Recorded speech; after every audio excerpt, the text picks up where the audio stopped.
Policy pivots pressure 3D print sellers, uniqueness under scrutiny, but specifics stay soft. This is a single issue Print Fix Friday. We're going to be talking all about the recent terms of service updates with Etsy and how that's going to affect 3D print sellers. Let's get into it.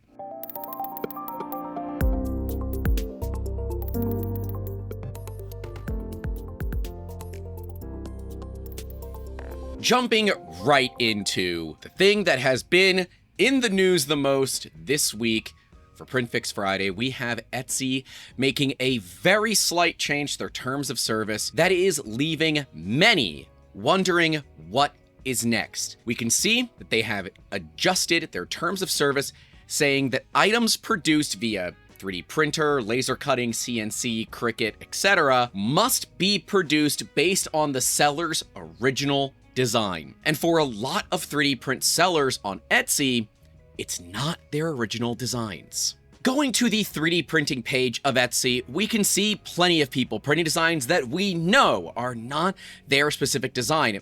Hopefully they do have licenses to print it on a commercial basis, but that's another discussion for another day. We are more concerned about the lack of original designs here on Etsy, especially on the first page. But realistically, this is what sells. This is what people search for. That means that is what ends up going on that front page. Mind you though, with this new change, these items must be produced based on the seller's original design. That means that the bulk of 3D printing on Etsy, a lot of which are 3D printing farms, playing this weird game of who can do things the cheapest, very much not our personal cup of tea. We firmly believe in charging a decent amount for the work that you do. But hey, other people are totally fine with lots of volume for very small amounts of profit.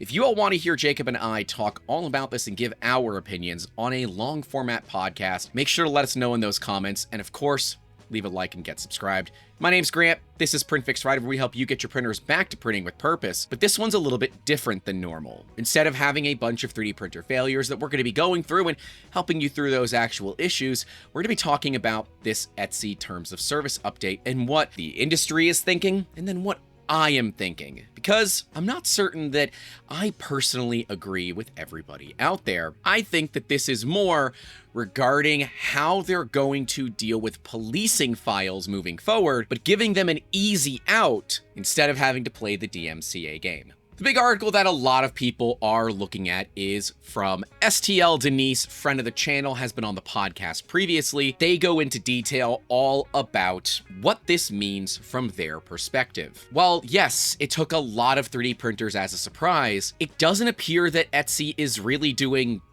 anything about it. And I can certainly understand from the perspective of a 3D printing farm operator who literally makes their entire living on Etsy selling licensed designs from other designers, that this could take your business from hero to zero. It's like a reverse Hercules. Hero, just like that. Do we call that a Harbor Freight? And that would mean that some farms with hundreds of thousands of dollars of machines pumping out multicolor prints all day, every day, are gonna find themselves potentially sitting with lots of inventory and lots of machines that they're gonna have to find a use for. Does this mean that we're going to see cheap, likely abused bamboos on the market? No, I don't think so. Etsy is plagued by this particular issue of, if it is something that is really, really, really cool, chances are it's going to get injection molded. We're seeing a lot of these dragon models, eggs, and things like that that seem to sell very well, especially around the holidays, that are now getting injection molded out of China, and people are just drop shipping all of this rather than actually manufacturing things to order. Now, don't get me wrong. We completely understand holding a small inventory and producing just-in-time manufacturing. That's what 3D printing is all about. But it's not about taking advantage of cheap labor in a method to just undercut the entire industry. While that is a legitimate form of business, just ask Walmart, it is not one that we consider to be in the spirit of small business in this industry. And what's Etsy?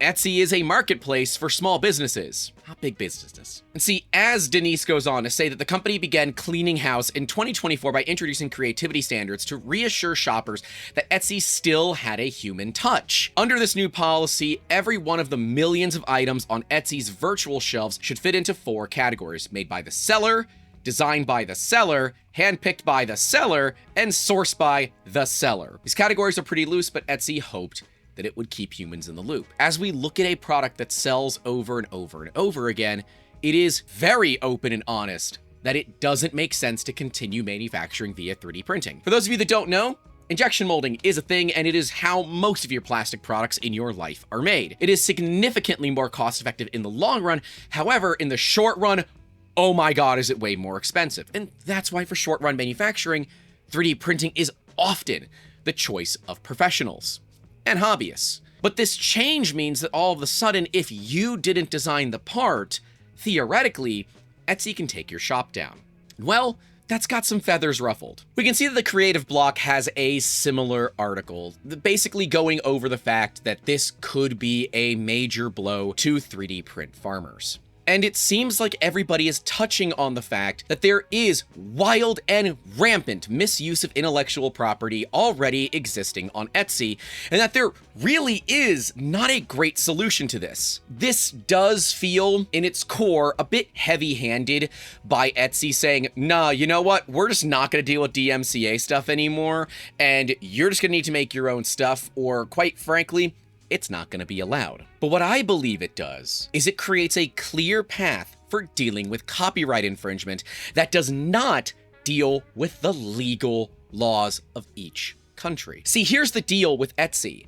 You don't always know where the sellers are from. You can see where they're shipping from, but you can't see where they're actually manufacturing from. As it's been talked about many times, Etsy is completely rampant with misuse of intellectual property. So what's a person to do where they want to get something made and they want to buy a part off of Etsy, and then they find that someone is stealing models? This is something that we've talked with Gabe, aka Sousaphone, aka Lucky 13 Toys, all about in a recent Rocky Mountain Rep Rat video, which we'll card to so you all can take a look, where he talks about some of the, quite frankly, mistakes that were made in licensing the Dummy 13 model that has since taken the 3D printing world by storm. And literally on the 3rd page of the Etsy 3D printing site, we can see the Dummy 13 available for purchase. The thing is, Gabe did not license against it, and now there are tons of clones coming out from injection molding shops all over the world. And in fact, if you have any, and you don't think that Gabe has it, reach out to @Sousaphone on printables, because he might want to get one from you.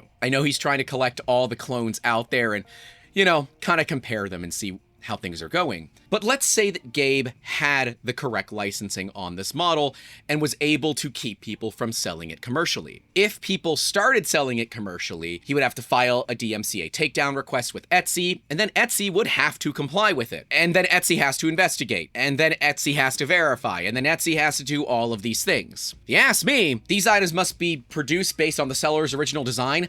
That is their easy way of saying, we don't want to deal with intellectual property concerns anymore. If there's an intellectual property concern, we're just going to remove it from the store, because it is easier for us to do that than go through all of the BS surrounding copyright intellectual property. And especially when we deal with countries with incredibly loose intellectual property laws, this is the smoking gun for Etsy to enable them to, well, enforce it any way that they want. I do not believe that as it currently stands, Etsy is going to close the 3D printing shops. I do believe they're going to utilize this new line in their TOS to be able to crack down on the absolutely blatant and obvious intellectual property violations that occur on their platform every single day. I can't imagine how difficult it must be to field all of this. And well, it seems I'm not alone in this. Looking at a post from Cinderwing 3D over on Patreon, Jazzy and the entire team made a statement about this, saying that they are recommending that all sellers of their products, that are doing it legally of course, remain calm and aware, and that stating as of June 14th, there has not been anything official from Etsy, no statements, no announcements, etc. And I agree with this second bullet point here, that it is highly unlikely Etsy would truly want to alienate all of the mediums that they're kind of targeting. I believe this is to go after the low-hanging fruit, the people that are stealing photos, the ones that are clearly not licensing things properly, and to make it easier for them to say, no, you're out, see you later. This is what makes sense to me as a business owner. If we had a model repository site, it is easier to add that specific line and say, we basically have the right to take down your store if we see that you're violating intellectual property. Rather than have to go through the legal routes of doing it, we can just cite our TOS and move on to the next problem. It is a streamlined process. And as they say on the third bullet point, Etsy has not commented on this officially. Everything that you're hearing from myself and other media sources about it are just conjecture. It is our thoughts. It is what we believe. And in some cases, worst case scenario, but I'm choosing to go about this on, well, theoretically, the path less traveled here. Look at it from a business perspective. Etsy is not going to shut down these 3D printing marketplace sellers. They would lose a significant portion of their business, and it would consolidate what they're doing heavily. Etsy makes a ton on the fees. If any of you understand and have worked on Etsy platforms before, you recognize how much in fees Etsy is taking. I believe their minimum is somewhere around the 12% range. And that might not sound like a lot, but when your profit margins are 15, 20% maybe on these items that you're basically competing to race to the bottom on the price, 12% actually cuts into the money going home to you. Then don't forget about the tax side of it as well, very, very quickly, and then you're left with pennies. It doesn't make sense since Etsy is guaranteed to make money, where you as the seller on Etsy have no guarantee whatsoever to make a dime on their platform. They do make a statement here saying that you may not use their photos, the official Cinderwing 3D photos, for your own listings. And I think that's going to be one of the things Etsy looks for. The low effort copycats. Reverse image search on your site, find all the ones that use this same photo, nuke them all, move on. It is the easy method of handling it. As a seller, take your own dang photos. It's not that difficult if you're building inventory already to set up a nice light box, go outside into a little bit of grass. When was the last time you touched some? But to get good photos, it doesn't take a lot of effort. But those good photos, outside of the price, is what gets the attention of others. And if you're all printing the same models anyways, outside of having completely unique colors that nobody else has, you're literally stuck on the ability to capture people's attention and then get them to go to that checkout option by being affordable in the method that they're looking to pay. And while yes, they make a great comment stating that it's also phenomenal to be looking at other marketplaces like Shopify, Square, Mercari, eBay, Wix, WooCommerce, and others, and we do think that's good. Sell your products wherever you can.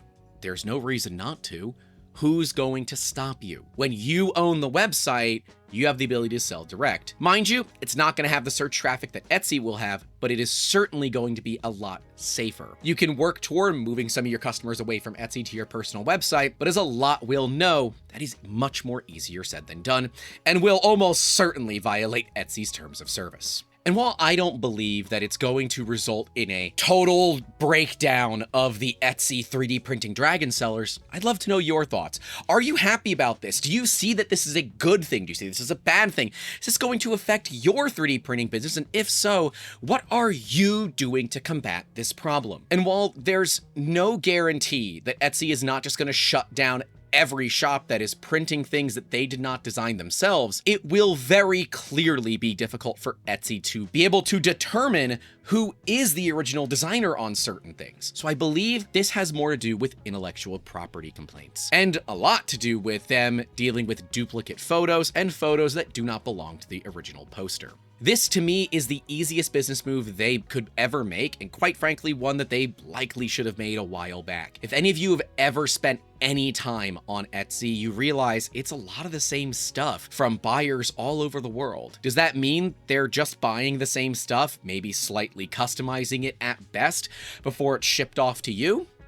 I don't know. But as far as I look at it, as both a hobbyist and a business owner in this industry, I think it does leave some questions unanswered. Obviously, we would love for Etsy to put out a bit more clarity regarding this, because this can quite hurt many people's incomes. But it would be very nice, Etsy, if we could get some clarity on it so that we can update the people and that we can get a better understanding of what it means if you do want to start a 3D printing business and want to make products for the vast majority of people all over the world by utilizing platforms like Etsy. But I'd love to know from you all, what do you think about this? I want to see where the other side of this pin drops and see what Etsy does.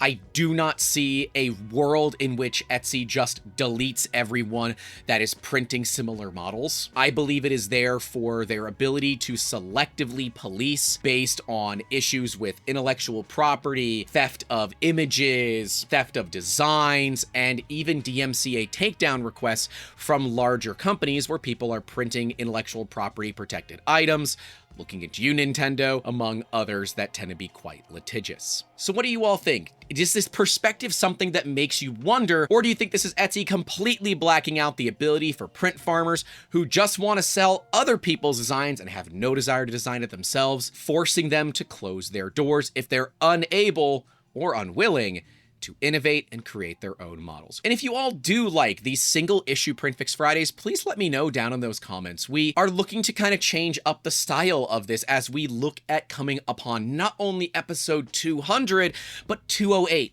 which marks 4 years of doing this every single Friday. Never missing a beat. And if you do want to support the efforts that we do here, you can do so by joining for as little as $1 a month, and at the $5 tier and higher, you get your names listed right next to me. Remember, if you do want to hear more in-depth conversations about the business of 3D printing, and I'm sure we'll be talking about this as well, make sure to check out our podcast with Jacob called the Making Awesome Podcast, which you can find on every podcast platform. And if you can't find it on the one that you look for, let me know so I can get it on there. I think we're on pretty much all the major ones. But we do it live here on the channel pretty much every Sunday at noon Eastern. We'd love to have you in that live chat so you can add in to the fun. We're gonna have a lot of cool guests coming up as well, so if you're into that kind of thing for some long mid-morning chats, we'd love to have you hanging out with us. That's all we have for you all today. Stay safe out there. Don't forget to call your loved ones. And as always, keep making awesome. But make sure you're doing it on the right side of the terms of service. Have a good one.